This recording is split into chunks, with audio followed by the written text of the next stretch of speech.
আজকে জীবন বিজ্ঞানের model activity task 2021 সালের আজকে তোমাদের সঙ্গে আমরা আলোচনা করব।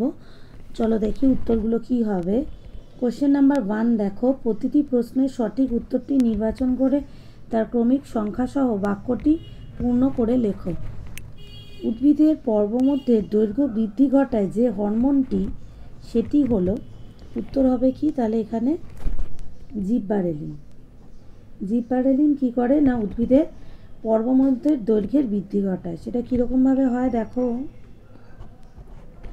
আমরা জানি এটা যদি কাণ্ড হয়, যেখান থেকে পাতা তৈরি হয় তাকে বলে পর্ব।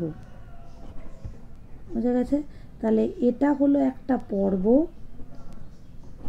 এটাও একটা পর্ব, আর এর যে মিডিলের অংশ তাকে বলে পর্বমধ্য। তাহলে জিববারেলিন প্রয়োগে এই পর্বমধ্যের দৈর্ঘ্য বৃদ্ধি পায়। ঠিক আছে, যদি আমি জিববারেলিন হরমোন দিই তাহলে গাছটার পর্বমধ্য দৈর্ঘ্য বৃদ্ধি পাবে, অর্থাৎ গাছটার কীরকম হবে, এরকম হবে। দেখতে পাচ্ছ যে পর্বমধ্যের দৈর্ঘ্যটা কি, এটা পর্বমধ্য কিন্তু বেড়ে গেছে। ঠিক আছে, ফলে গাছ লম্বায় বাড়বে আর কি। ঠিক আছে, তাহলে প্রথমে পর্বমধ্যটা দেখেছিলে যে কোনটুকু ছিল, এখন দেখতে পাচ্ছ কত বড় হয়ে গেছে। এটা কিসের জন্য? জিববারেলিন হরমোন প্রয়োগের কারণে এই ঘটনাটা ঘটে। তাহলে ঘটনাটা কি ঘটছে এখানে বুঝিয়ে দিলাম, তোমাদের শুধুমাত্র সম্পূর্ণ বাক্যে উত্তর করতে হবে। অর্থাৎ 1.1 লিখবে উদ্ভিদের পর্বমধ্যে দৈর্ঘ্য বৃদ্ধি ঘটায় যে হরমোনটি তা হলো খ, জিববারেলিন। ঠিক আছে, নেক্সট কোয়েশ্চেন দেখো 1.2, নিচের বক্তব্যগুলি থেকে মায়োপিয়া সঙ্গে সম্পর্কিত সমস্যাটি চিহ্নিত করো। তাহলে মায়োপিয়ার সঙ্গে সম্পর্কিত যে সমস্যাটা সেটা হলো কি হবে দেখো, সেটা ক দিয়েছে চোখের লেন্সের স্থিতিস্থাপকতা নষ্ট হয়ে যায়। খ, বস্তুর প্রতিবিম্ব রেটিনার সামনে গঠিত হয়। এটাই উত্তর হবে যে বস্তুর প্রতিবিম্ব রেটিনার সামনে গঠিত হয়। নেক্সট দেখো অপশানে ছিল চোখের লেন্সের স্বচ্ছতা নষ্ট হয়ে যায় আর বস্তুর প্রতিবিম্ব রেটিনার পেছনে গঠিত হয়। ঠিক আছে, তাহলে আমাদের উত্তর হচ্ছে খ। সেটা কিভাবে একটু বুঝিয়ে দিচ্ছি দেখো। এটা হলো মায়োপিয়া রোগ। আমরা জানি যে এই মায়োপিয়ার সময় দৃষ্টির ক্ষেত্রে কি হয়, দূরের দৃষ্টি ব্যাহত হয়, মানে দূরে কোনো জিনিস কিন্তু ব্যক্তিটি দেখতে পাবে না, কিন্তু নিকটের দৃষ্টি, মানে এটা যদি একজন ব্যক্তি হয় তার কাছের দৃষ্টি কিন্তু ঠিক থাকে, কিন্তু দূরের দৃষ্টি কি হয়, ব্যাহত হয়। ঠিক আছে, এক্ষেত্রে কি হয়, চোখের যে চক্ষু গোলকের ব্যাস স্বাভাবিকের তুলনায় বর্ধিত হয়, ফলে বস্তুর প্রতিবিম্ব রেটিনার সামনে পড়ে। ঠিক আছে, ফলে দূরের বস্তু দেখা যায় না। এখানে দেখতে পাচ্ছ যে প্রতিবিম্ব রেটিনার সামনে গঠিত হয়েছে। এই যে রেটিনার সামনে দেখো, এক্ষেত্রে রেটিনার সামনে গঠিত হয়েছে। এই বস্তুটার প্রতিবিম্ব এখানে চক্ষু গোলকের ব্যাস বর্ধিত হয়েছে, মানে বেড়ে গেছে। এই ব্যাসটা বেড়ে যাওয়ার ফলে এই বস্তুটার প্রতিবিম্ব রেটিনার সামনে তৈরি হয়েছে। যেখানে আমাদের প্রতিবিম্ব গঠিত হওয়ার কথা ছিল রেটিনার উপরে, এখানে সামনেটা ঠিক না, আমাদের গঠিত হওয়ার কথা ছিল রেটিনার উপরে, কিন্তু এখানে রেটিনার সামনে গঠিত হচ্ছে, ফলে সে দূরের বস্তুটা দেখতে পাচ্ছে না। কজটা কি, কারণটা কি, চক্ষু গোলকের ব্যাস এখানে বিবর্ধিত হয়েছে। এরকম ত্রুটি আমরা দূর করতে পারি কি করে? অবতল লেন্সের চশমা আমাদের ব্যবহার করতে হবে। তাহলে দেখো, এই বস্তুর প্রতিবিম্ব যদি অবতল লেন্সের মাধ্যমে এই ব্যক্তিটি দেখে তাহলে কিন্তু প্রতিবিম্ব রেটিনার ঠিক উপরেই গঠিত হচ্ছে, দেখতে পারবে রেটিনার উপরেই গঠিত হয়েছে। এক্ষেত্রে রেটিনার সামনে গঠিত হয়েছিল, কিন্তু এখানে রেটিনার উপরেই গঠিত হতে আমরা দেখব। কিন্তু সেটা করব কি করে না, অবতল লেন্সের চশমা আমাদের ইউজ করতে হবে। ঠিক আছে, আর মেন কজ কি কারণে হচ্ছে, এটা চক্ষু গোলকের ব্যাস এখানে বর্ধিত হচ্ছে, চক্ষু গোলকের ব্যাস বর্ধিত হচ্ছে।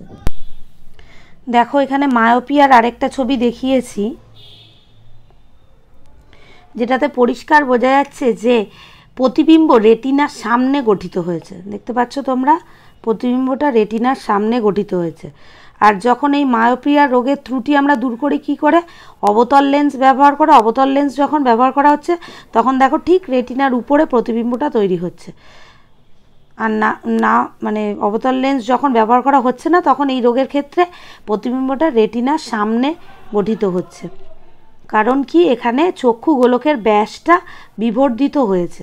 চক্ষু গোলকের ব্যাসটা বিবর্ধিত হওয়ার জন্যই এই ঘটনা ঘটছে। এই ছবিটাতে আরও পরিষ্কার দেখতে পাচ্ছ যে কিভাবে রেটিনার সামনে প্রতিবিম্ব গঠিত হয়েছে এবং অবতল লেন্স ব্যবহার করে প্রতিবিম্বটাকে ঠিক রেটিনার উপরেই গঠিত বা গঠন করা যাচ্ছে। ঠিক আছে, সাধারণত কম বয়সীরা কি করতে পারে, সামনের দৃষ্টি তাদের ঠিক থাকে, অর্থাৎ সামনের জিনিস ঠিক দেখে কিন্তু দূরের জিনিস ঠিক দেখে না। তাদের ক্ষেত্রে মানে কম বয়সী ছেলে মেয়েদের ক্ষেত্রে যে চশমা, তা সেটা মনে রাখবে যে সেটা অবতল লেন্সযুক্ত চশমা। ঠিক আছে, নেক্সটটা দেখো। নেক্সট হলো 1.3, নিচের যে জোড়াটি সঠিক তা স্থির করো। নিচের যে জোড়াটি সঠিক সেটা হলো, আনসার হবে তোমাদের ঘ। এডিএইচ বৃক্কীয় নালিকার জলের পুনঃশোষণ ঘটায়। এডিএইচ তোমরা জানো, এডিএইচ যে হরমোনটা তার অপর নাম হলো ভেসোপ্রেসিন। এডিএইচ মানে হলো অ্যান্টি ডাই ইউরেটিক হরমোন। ঠিক আছে, এডিএইচ এর ফুল ফর্মটা আমি এখানে লিখে দিচ্ছি, anti die ইউরেটিক hormone. Anti die ইউরেটিক hormone. আর এর আরেকটা নাম হলো ভেসোপ্রেসিন। এর আরেকটা নাম হলো, মনে রাখবে, ভেসোপ্রেসিন। তাহলে ভেসোপ্রেসিন বা এডিএইচ। ঠিক আছে, এই যে দেখতে পাচ্ছ যে এডিএইচ হরমোনটা, এই ADH hormone mainly supra optic nucleus, মানে যেটা কিনা হাইপোথ্যালামাসে থাকে, হাইপোথ্যালামাসের supra optic nucleus, supra optic nucleus মনে রাখবে, এখান থেকে কিন্তু ক্ষরিত হয় এবং নার্ভের মাধ্যমে, এই হরমোন নার্ভের মাধ্যমে, কিছু নার্ভ ফাইবারের মাধ্যমে বাহিত হয়ে, এটা ধরো নার্ভ ফাইবার, নার্ভ ফাইবারের মাধ্যমে বাহিত হয়ে কোথায় আসে, পস্টেরিয়ার পিটুইটারিতে, পস্টেরিয়ার পিটুইটারি। ঠিক আছে, তাহলে এটা উৎপন্ন হয় হাইপোথ্যালামাস থেকে, উৎপন্ন হয়ে কোথায় আসছে, পস্টেরিয়ার পিটুইটারি। বুঝতে পেরেছ, পস্টেরিয়ার পিটুইটারি নার্ভ ফাইবারের মাধ্যমে বাহিত হয়ে পস্টেরিয়ার পিটুইটারিতে এটা আসে এবং এটা মেনলি কাজ করে, দেখো এখানে দেখিয়েছি, এটা তোমরা সবাই জানো যে এটা হলো নেফ্রনের ছবি। নেফ্রনে এই যে দেখতে পাচ্ছ দূরবর্তী সংবর্ত নালিকা, মানে এই যে দূরবর্তী সংবর্ত নালিকা এবং সংগ্রাহী নালী, এই যে দুটো অংশ দেখতে পাচ্ছ, দূরবর্তী সংবর্ত নালিকা এবং সংগ্রাহী নালী, এখানে কি করে, এখান থেকে পুনঃশোষণে, মানে এখান থেকে তো এক্সেস অ্যামাউন্টের জল প্রবেশ করে ফিল্ট্রেশনের জন্য, যেন ফিল্টারের কাজটা ভালো হয়, কিন্তু নালী দিয়ে যাচ্ছে যাচ্ছে যাচ্ছে যেতে যেতে এই দূরবর্তী সংবর্ত নালিকা আর সংগ্রাহী নালী থেকে এখান থেকে জল আবার দেহ গহ্বরে পুনঃশোষিত হয়, আবার দেহ গহ্বরে জলটা চলে আসে।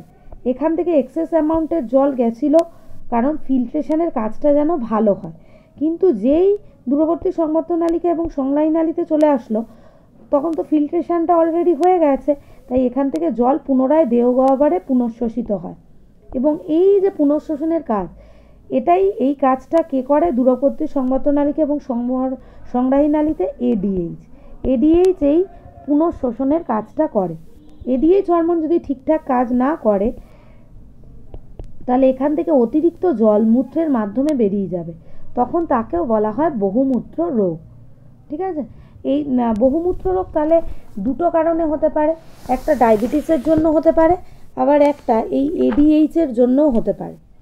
ঠিক আছে, এডিএইচের কম ক্ষরণেও বহুমূত্র রোগটা হতে পারে, যদি এডিএইচের কম ক্ষরণ হয় তাহলেও বহুমূত্র রোগ হয়ে যাবে, কারণ এখানে এডিএইচ হরমোন কাজ করে এখান থেকে যে এক্সেস জলটা সেটা পুনরায় দেহ গহ্বরে পুনঃশোষণ ঘটায়। যদি এটা ঠিকঠাক কাজ না করে তাহলে এখান থেকে প্রচুর পরিমাণে জল বেরিয়ে যাবে ইউরিন দিয়ে, ঠিক আছে, তাহলে সেটাও বহুমূত্র রোগ, একে বলে ডায়াবেটিস ইনসিপিটাস।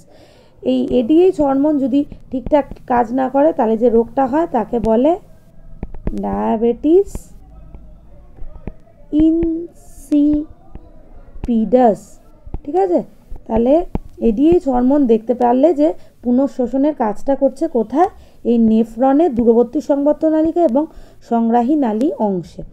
ঠিক আছে, তাহলে এটা আমি ডিটেলে বুঝিয়ে দিলাম যেন এই রিলেটেড অন্য কোশ্চেনের উত্তরও তুমি করতে পারো, সেই জন্য এটা ডিটেলে তোমাকে বুঝিয়ে দিলাম। ঠিক আছে, তাহলে এখানে সেই জন্যই নেফ্রনের ছবিটাকে আনা হয়েছে। তা আশা করি বুঝতে পেরেছো, এখানে উত্তর হবে এডিএইচ বা বৃক্কীয় নালিকা জলের পুনঃশোষণ ঘটানো, এই জোড়াটাই হলো সঠিক। ঠিক আছে, নেক্সট কোশ্চেন দেখো, শূন্যস্থান পূরণ 2 দাগের নিচের বাক্যগুলি শূন্যস্থানগুলিতে উপযুক্ত শব্দ বসাও। 2.1-এ কী আছে, ডাবের জলে ড্যাশ হরমোন থাকে। আমরা জানি ডাবের জলে কোন হরমোন থাকে, সাইটোকাইনিন। ডাবের জলে কোন হরমোন থাকে, সাইটোকাইনিন। ঠিক আছে, সাইটোকাইনিন। আর সাইটোকাইনিন তো তোমরা জানো যে এটা একটা পিউরিন জাতীয় হরমোন, পিউরিন জাতীয় নাইট্রোজেন ঘটিত একটা ক্ষারীয় হরমোন হলো এই সাইটোকাইনিন। এটা কোষ বিভাজনে সাহায্য করে, পার্শ্বীয় মুকুলের বৃদ্ধিতে সাহায্য করে, এছাড়া পত্রমোচনকে বিলম্বিত করে। ঠিক আছে, এবং অনেক দিন গাছ চিরসবুজ থাকে বা উদ্ভিদের বার্ধক্যকে বিলম্বিত করে, সবই এই সাইটোকাইনিন করে এবং ডাবের জলে কিন্তু এই সাইটোকাইনিন হরমোনটা পাওয়া যায়। ঠিক আছে, নেক্সট কোশ্চেন দেখো, চলে আসছি। পায়রার একটি ডানায় ড্যাশটি রেমিজেস নামক পালক থাকে। আমরা জানি যে পায়রা সারা দেহ কিসে ঢাকা থাকে, পালকে, এবং দুটো যে ডানা, এই যে পায়রার যে ডানা আছে, এই ডানার প্রান্তভাগে প্রায় 23টা বড় পালক থাকে, যেগুলো ডানার তলকে বৃদ্ধি করে এবং উড্ডয়নে সাহায্য করে। এই ডানার তলটাকে পুরো বৃদ্ধি করছে 23টা পালক এবং উড্ডয়নে সাহায্য করে, একেই কিন্তু রেমিজেস বলে। ঠিক আছে, তাহলে রেমিজেস কটা থাকছে,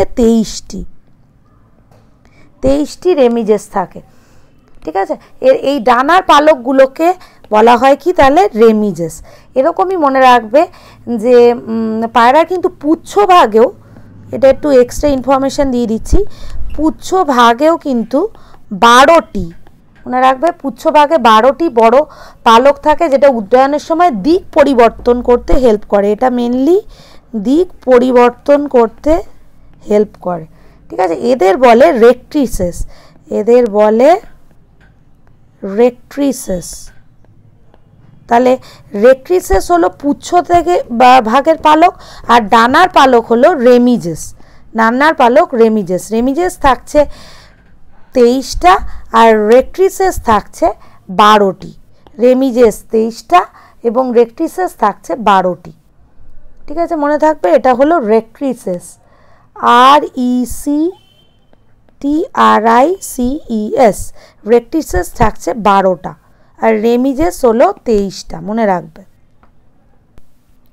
তাহলে এখানে দেখো, পায়রার একটা ছবির মাধ্যমে আমি তোমাদের বুঝিয়ে দিচ্ছি যে কোনটা রেমিজেস আর কোনটা রেক্ট্রিসেস।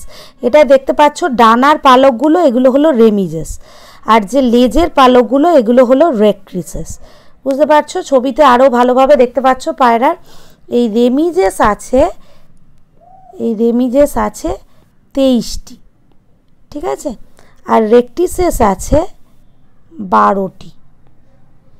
রেক্ট্রিসেসগুলো দেখতেই পাচ্ছ লেজের পালক, আর রেমিজেসগুলো দেখতেই পাচ্ছ ডানার পালক। ঠিক আছে, এছাড়া তো জানো যে পায়রাতে উড্ডয়ন পেশি কত গুরুত্বপূর্ণ ভূমিকা পালন করে। উড্ডয়ন পেশির মধ্যে রয়েছে পেক্টোরাইলিস মেজর, পেক্টোরাইলিস মাইনর, এছাড়া কোরাকোব্র্যাকিয়ালিস। এই যে উড্ডয়ন পেশিগুলো, যেগুলো এই পাখনাকে বারবার ওঠানামা করতে হেল্প করে, শক্তি প্রদান করছে, মেনলি কার্যকরী ভূমিকা গ্রহণ করছে কিন্তু এই উড্ডয়ন পেশিগুলো। ঠিক আছে, যেগুলোকে বলে ফ্লাইট মাসল। যাই হোক, এখানে প্রশ্ন ছিল রেমিজেস, তাহলে এইগুলো হলো রেমিজেস, তোমরা দেখতে পারলে এটা রয়েছে 23টা, আর এই যে লেজের দিকে এখানে রয়েছে রেক্ট্রিসেস, এটা রয়েছে 12টা। তাহলে রেক্ট্রিসেস মানে লেজের পালক আর রেমিজেস মানে হলো ডানার পালক। এই ছবি থেকে তোমরা আরও ক্লিয়ারলি বুঝতে পারলে। তাহলে চলো এবার পরের কোশ্চেনে চলে যাই। পরের কোশ্চেনটা দেখো 2.3 আরএনএতে থাইমিনের পরিবর্তে ড্যাশ থাকে। থাইমিনের পরিবর্তে কি থাকে আরএনএতে? ইউরাসিল। তাহলে এটা হচ্ছে আমাদের ইউরাসিল, যেটাকে ইউ চিহ্ন দিয়ে শো করানো হয়। আরএনএতে থাইমিনের পরিবর্তে থাকে ইউরাসিল। তাহলে ডিএনএ এবং আরএনএতে কমন জিনিস কোনগুলো একটু বলে দিই। ডিএনএ এবং আরএনএ, আরএনএতে কমন জিনিস কোনগুলো? অ্যাডেনিন, গুয়ানিন আর সাইটোসিন। এটা দুটোতেই কমন। কিন্তু ডিএনএতে আছে থাইমিন, আরএনএতে আছে ইউরাসিল। ঠিক আছে, প্রত্যেকটাতেই কিন্তু এই পিউরিন আর পিরিমিডিন বেসগুলো এখানে দেখিয়ে দিলাম। নাইট্রোজেন বেসের মধ্যে পিউরিন আর পিরিমিডিন পড়ে, তোমরা জানো। তাহলে এখানে সেটা আমি দেখিয়ে দিলাম। এবং তোমরা তো জানোই যে অ্যাডেনিন এবং গুয়ানিন হচ্ছে কি পিউরিন, আর সাইটোসিন এবং থাইমিন হচ্ছে কি পিরিমিডিন। ঠিক আছে, এটা হলো ডিএনএর ক্ষেত্রে। আরএনএতে কি? আরএনএতে পিউরিন বেস থাকবে কি? অ্যাডেনিন এবং গুয়ানিন, এটা হচ্ছে পিউরিন। আর সাইটোসিন এবং ইউরাসিল, এটা হচ্ছে পিরিমিডিন। পরের কোশ্চেনে দেখো চলে যাই। নিম্নলিখিত বৈশিষ্ট্যের উপর ভিত্তি করে অন্তঃক্ষরা ও বহিঃক্ষরা গ্রন্থির পার্থক্য নিরূপণ করো। নালীর উপস্থিতি ও অনুপস্থিতি এবং ক্ষরিত পদার্থ। চলো এই পার্থক্যটা তোমাদের লিখে দিই। তাহলে এই পার্থক্য লেখার সময় অবশ্যই তোমরা জানো যে বৈশিষ্ট্য করে লিখতে হবে। তাহলে দেখো বৈশিষ্ট্য, তারপরে ফার্স্টে কি আছে?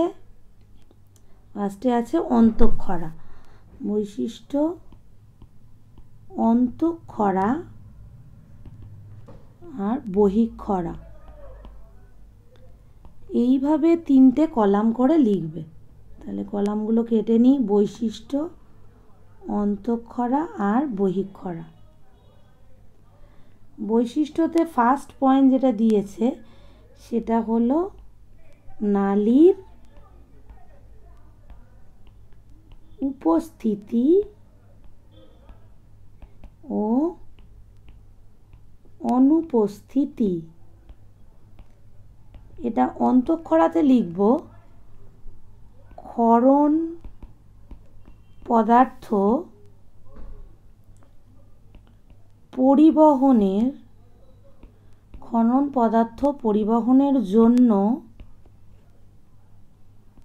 এদের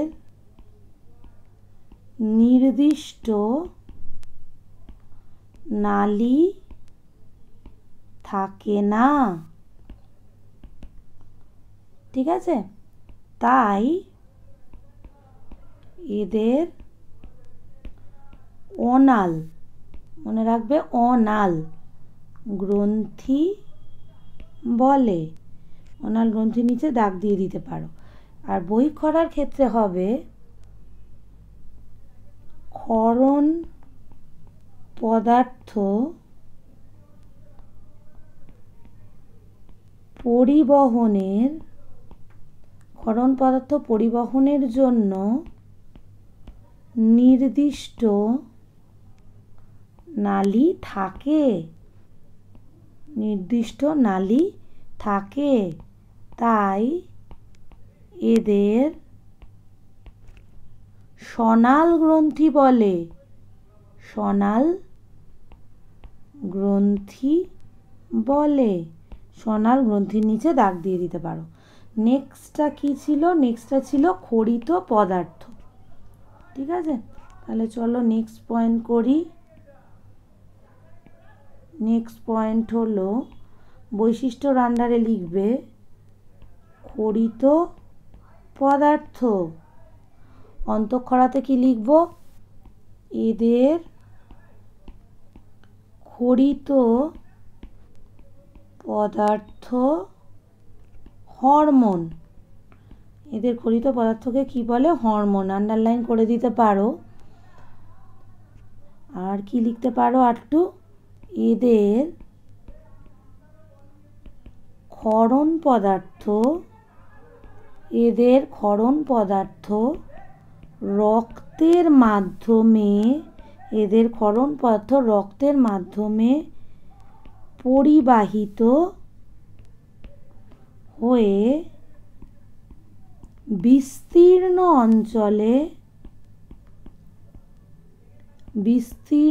অঞ্চলে প্রভাব বিস্তার করে। ঠিক আছে? আর বহিঃক্ষরাতে লিখতে পারো, তার 2 হলো, এদিকেও 2। বহিঃক্ষরাতে লিখবে এদের খরিত পদার্থ কি? পাচক রস বা রেচন পদার্থ হতে পারে। ঠিক আছে? তাহলে এখানে আন্ডারলাইন করে দাও, পাচক রস বা রেচন পদার্থ হতে পারে। আর একটু ইনফরমেশন দিতে পারো, এদের ক্ষরণ পদার্থ নালীর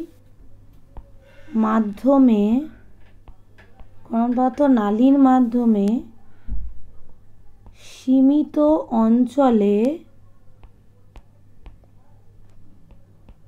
প্রভাব বিস্তার করে। ঠিক আছে? অন্তঃক্ষরার ক্ষেত্রে আরেকটু দিয়ে দিতে পারো যে এদের খরিত পদার্থ,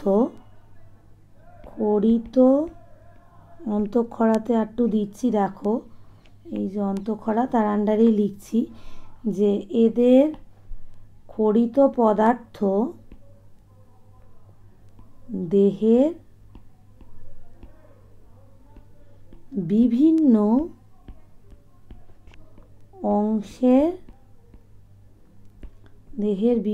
অংশের কাজের মধ্যে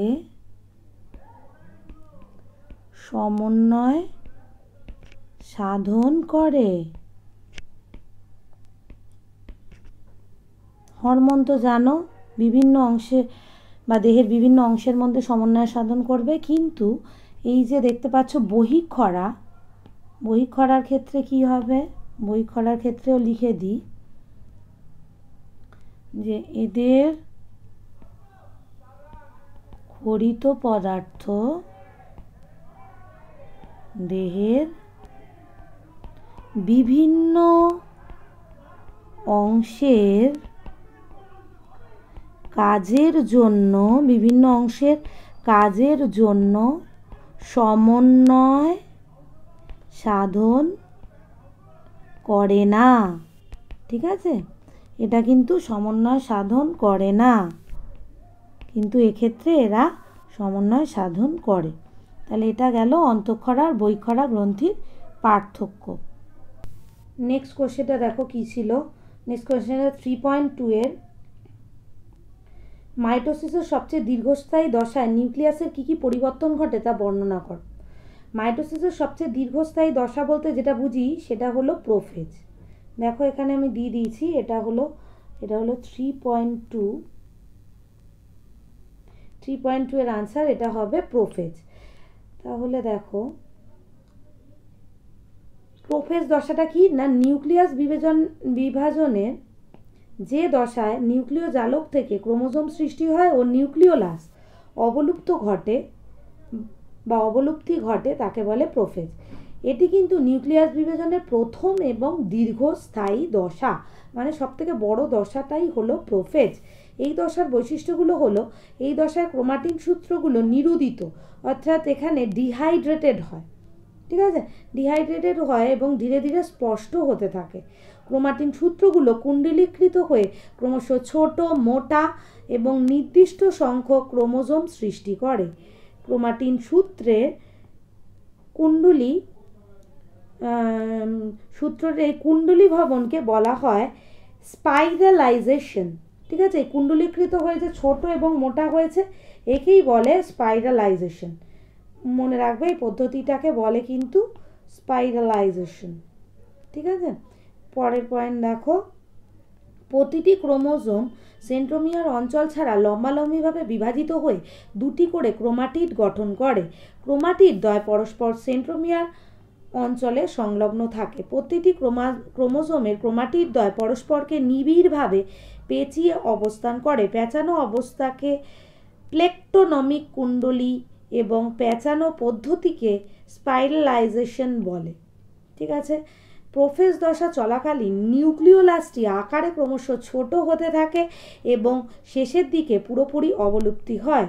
প্রোফেজের শেষের দিকে নিউক্লিয় পর্দাও অবলুপ্ত ঘটে। তাহলে নিউক্লিওলাস এবং নিউক্লিয় পর্দা দুটোই অবলুপ্তি ঘটছে। প্রাণীকোষের ক্ষেত্রে ইন্টারফেজ দশায় সেন্ট্রোজোমের সেন্ট্রিওল দ্বয় বিভক্ত হয়ে দুটি অপত্য সেন্ট্রোজোম গঠন করে এবং প্রোফেজে এরা ধীরে ধীরে নিউক্লিয়াসের দুই বিপরীত মেরুতে গিয়ে অবস্থান করে। নতুন সেন্ট্রোমিয়ারকে ঘিরে অ্যাস্ট্রাল রশ্মি আবির্ভাব ঘটে এবং উভয় প্রান্তে অ্যাস্ট্রাল রশ্মি পরস্পর জোড়ালো বেম তন্তু গঠন করে। তাহলে এটা মোটামুটি প্রোফেজ দশার বৈশিষ্ট্য। ঠিক আছে, এখানে দুটো কোষই দেখানো হয়েছে যে প্রোফেজ দশায় উদ্ভিদ কোষের চিত্র কীরকম হবে এবং প্রাণী কোষের চিত্র কীরকম হবে। তাহলে এটা গেল 3.2-তে বলেছিল যে মাইটোসিসের সবচেয়ে দীর্ঘস্থায়ী দশার নিউক্লিয়াসটি কী কী পরিবর্তন ঘটে বর্ণনা করো। সেটা আমরা বর্ণনা করলাম দুটো দিয়ে, উদ্ভিদ এবং প্রাণী কোষে। দুটো ক্ষেত্রেই মাইটোসিসের প্রোফেজ দশা কীরূপ পরিবর্তন ঘটে সেটা আমরা দেখলাম। তাহলে পরের কোশ্চেনটা দেখি, দেখো 4.1-এ কী আছে, প্রাণীকোষে মাইটোসিস কোষ বিভাজনে মেটাফেজ দশার পরিচ্ছন্ন চিত্র অঙ্কন করলে নিম্নলিখিত অংশগুলি চিহ্নিত করো। ক্রোমাটিড, মেরু অঞ্চল, সেন্ট্রোমিয়ার আর বেমতন্তু। এখানে দেখো আমি পুরো চিত্রটা এখানে তুলে ধরেছি। এখানে সবকটা অংশই বলে দেওয়া আছে। এটা হলো 4.1, সবকটাই বলে দেওয়া আছে। মেরু অঞ্চল, এটা দেখতে পাচ্ছ যে মেরু অঞ্চল, এটা ভেতরে ডটেড ডটেড, এটা দেখতে পাচ্ছ ক্রোমোজোমাল তন্তু। এই যে মাঝখানে এটা সেন্ট্রোমিয়ার, এটা হলো সেন্ট্রোমিয়ার। এটা এগুলোকে বলে অপত্য ক্রোমোজোম, আর এগুলো অবিচ্ছিন্ন তন্তু। এবার দেখো এখানে আরেকটা যেটা বলেছে সেটা হলো ক্রোমাটিড। ক্রোমাটিড হলো, তাহলে এটাকে আমি বলে দিচ্ছি ক্রোমাটিড। এটা হলো ক্রোমাটিড। এটা অ্যাকচুয়ালি এখন ক্রোমোজোম অবস্থাতে রয়েছে। এই যে একটা, এটা হলো ক্রোমাটিড। ঠিক আছে, অ্যানাফেজ দশাতে তোমরা জানো যে এই ক্রোমাটিডগুলো দুটো ভাগে ভাগ হয়ে মেরুর দিকে চলতে শুরু করে। অ্যানাফেজ দশাতে তোমরা জানো। তাহলে এটা হলো এরকম দুটো ভাগে ভাগ হয়ে যায়, এদিকে এটা এরকম, এটা দুভাগে চলতে শুরু করে। তাহলে এটা হলো একটা ক্রোমাটিড। তাহলে এখানে আরও এক্সট্রা পয়েন্টিংগুলো আমি করে দিয়েছি। তাহলে যে যে পয়েন্টিং ছিল সেটা আমি একটু আরেকবার দেখে নিই। আর ক্রোমাটিড, মেরু অঞ্চল, সেন্ট্রোমিয়ার, বেমতন্তু। তাহলে ক্রোমাটিডটা যাচ্ছে 1-এ, এটা হচ্ছে ক্রোমাটিড, ছিল সেন্ট্রোমিয়ার, মেরু অঞ্চল, আর এটা হলো বেমতন্তু। ক্রোমোজোমাল তন্তু, অবিচ্ছিন্ন তন্তু দেখতে পাচ্ছ, এটা এইগুলো কিন্তু সবই বেমতন্তু। ক্রোমোজোমাল তন্তু, অবিচ্ছিন্ন তন্তু, এই দুটো মিলিয়েই কিন্তু যাচ্ছে আমাদের বেমতন্তু, বা পুরো এই যে স্পিন্ডেল শেপের এটাই যাচ্ছে বেমতন্তু। ঠিক আছে, তাহলে অবিচ্ছিন্ন তন্তু আর ক্রোমোজোমাল তন্তু এই দুটোকে নিয়ে করে দিচ্ছি। দেখো এই অবিচ্ছিন্ন তন্তু আর ক্রোমোজোমাল তন্তু এই দুটোকে নিয়েই তৈরি হচ্ছে বেমতন্তু। এরকম ক্রোমোজোমাল তন্তু, বেমতন্তু আর অবিচ্ছিন্ন তন্তু এইভাবেও তোমরা দেখাতে পারো, বা বেমতন্তু এরকম ডিরেক্ট এভাবেও দেখাতে পারো। এটা হলো বেমতন্তু। স্পিন্ডেল শেপের যে তন্তু তৈরি হয়েছে সেগুলোই হলো বেমতন্তু। বেমতন্তুর আবার বিভিন্ন রকমের ভাগ আছে, সেগুলোকেও এখানে দেখিয়ে দেওয়া হয়েছে। নেক্সট কোশ্চেনটা দেখো, কেবল দৃষ্টিহীন শিক্ষার্থীদের জন্য প্রাণী কোষে মাইটোসিস কোষ বিভাজনের মেটাফেজ দশার 3টি আর টেলোফেজ দশার 2টি বৈশিষ্ট্য লেখো। প্রাণী কোষে মাইটোসিস, ঠিক আছে, চলো দেখি এর আনসারটা কী হবে।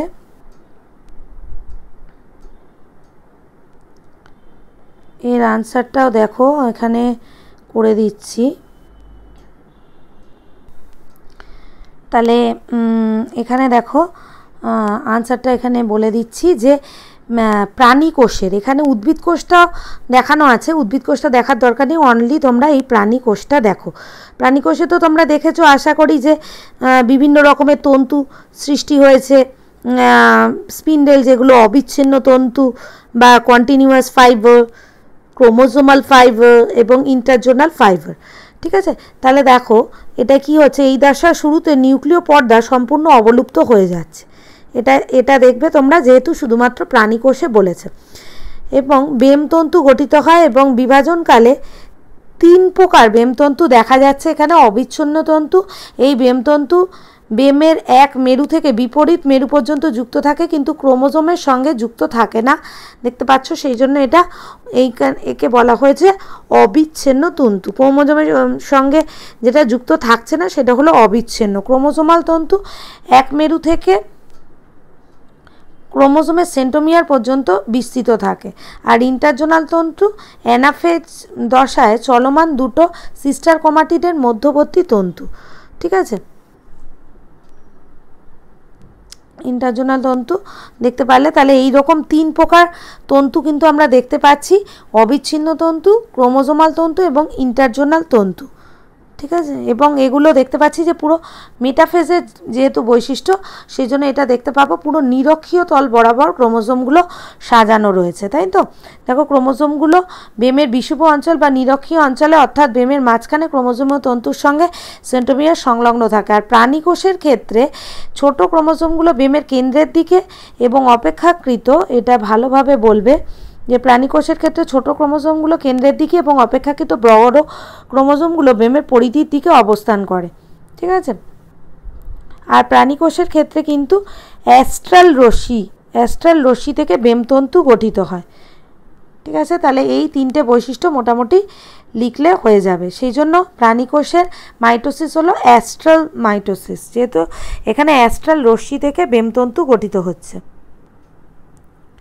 তাহলে মেটাফেজ দশার বৈশিষ্ট্য তোমরা দেখতে পারলে, এবং সঙ্গে সঙ্গে কিন্তু ছবিটাও এঁকে দেবে। এখানে শুধুমাত্র প্রাণী কোষের ছবিটা আঁকবে, যেহেতু প্রাণী কোষের বলেছে, উদ্ভিদ কোষেরটা প্রয়োজন নেই।